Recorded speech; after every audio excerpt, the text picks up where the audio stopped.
राधे राधे दोस्तों, हम आपकी तितली आपकी चुगल किशोरी जी बीमार पड़ गई हैं, तो इसलिए हम आ गए टीवीपुर से चुगलियों का पिटारा लेकर। सुना है अनुपमा की बेबली अब अपनी स्वीटोरी यानी कि पाखी के नक्शे कदम पर चलकर बदतमीज होती जा रही है, तो वहीं आज अभीरा से छूट जाएगा उसकी मां अक्षरा का हाथ हमेशा हमेशा के लिए। वहीं सभी की आजी को दिखेगा अपने चहेते पोते विनायक का असली चेहरा। तो अब ये तो थी आज के टीवीपुर के चुगलियों की मोटा मोटी जानकारी, लेकिन चुगलियों के इस ट्रेन का पूरा लेने के लिए राइट कर दीजिए सबसे पहले हमारे चैनल को सब्सक्राइब।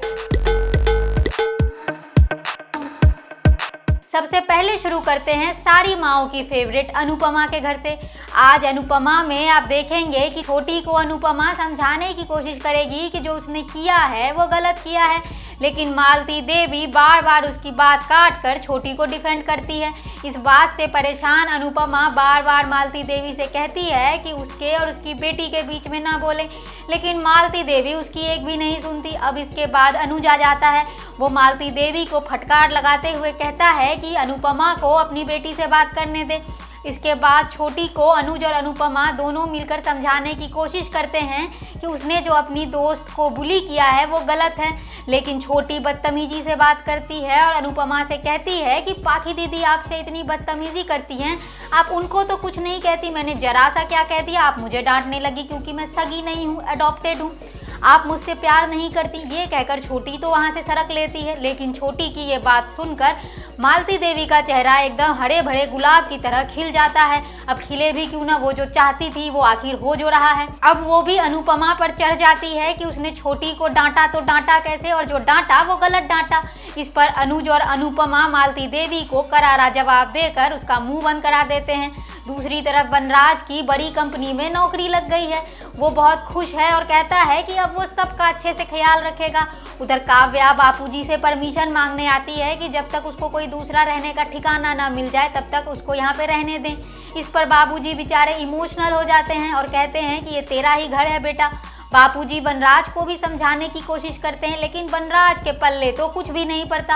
अब आगे आप देखेंगे कि पाखी वनराज से कहेगी कि अनुपमा रोमिल को तो अब्रॉड भेजने में लाखों उड़ा रही है, लेकिन मेरे बिजनेस में एक ढेला नहीं लगा रही, जिस पर वनराज उसे शाह हाउस वापस आने के लिए कहेगा। इसके बाद पाखी भी कपाड़िया हाउस से अपना पूरा बोरिया बिस्तर उठाकर चल देगी। चलना तो खैर अब अभीरा को पड़ेगा पोद्दार परिवार के नियमों पर। अब भाई उसकी शादी जो हो गई है अरमान से, ये रिश्ता क्या कहलाता है में आज आप देखेंगे कि जहां एक तरफ ढोल नगारों के बीच रस्मों रिवाजों के साथ रूही और रोहित की शादी संपन्न होती है, तो वहीं दूसरी तरफ गम और उदासी के माहौल में अरमान और अभीरा अक्षरा की इच्छा पूरी करने की खातिर एक दूसरे के साथ शादी के बंधन में बनते हैं। अरमान और अभीरा की शादी रजिस्टर होने के बाद अक्षरा अरमान से अभीरा को सिंदूर लगाने और मंगलसूत्र पहनाने को कहती है, जिस पर अरमान बेचारा मान जाता है। अरमान और अभीरा शादी के बाद अक्षरा का आशीर्वाद लेने जाते हैं। अक्षरा उन्हें आशीर्वाद तो देती है, लेकिन इस दौरान उसे अपनी पूरी जिंदगी घूम फिर के फ्लैशबैक में याद आने लगती है और फिर अभीरा का नाम पुकारते ही उसकी सांसें छूट जाती हैं। इसके बाद डॉक्टर उसे मृत घोषित कर देते हैं। इसी के साथ इस सीरियल में आज अक्षरा का ट्रैक भी खत्म हो जाएगा। माँ की मौत से अभीरा अब सदमे में है और अरमान को नहीं समझ आ रहा है कि वो अभीरा से क्या कहे। अब आगे आप देखेंगे कि माँ को खोने के बाद अभीरा अरमान को इसका जिम्मेदार मानेगी।